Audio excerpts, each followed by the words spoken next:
ತಸ್ಮಾದ್ ಯಜ್ಞಾತ್ ಸರ್ವಹುತಃ ಸಂಭೃತಂ ಪೃಷದಾಜ್ಯಂ ಪಶುಗುಸ್ತಾಗುಶ್ಚಕ್ರೇ ವಾಯವ್ಯಾನ್ ಆರಣ್ಯಾನ್ ಗ್ರಾಮ್ಯಾಶ್ಚಯೇ. ಮಂತ್ರ 9.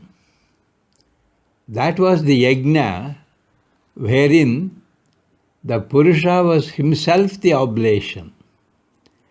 There emerged from the yajna the prasadajya, that is, curds mixed with ghee.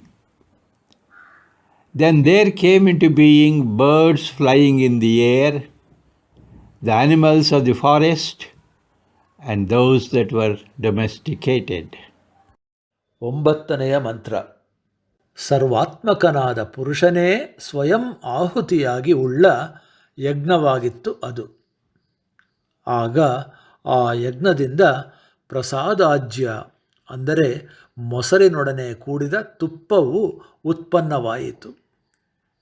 ಅನಂತರ ವಾಯುಮಾರ್ಗದಲ್ಲಿ ಸಂಚರಿಸುವ ಪಕ್ಷಿಗಳು, ಕಾಡಿನ ಮೃಗಗಳು, ಗ್ರಾಮಗಳಲ್ಲಿರುವ ಪಳಗಿಸಿದ ಪ್ರಾಣಿಗಳು ಹುಟ್ಟಿ ಬಂದವು.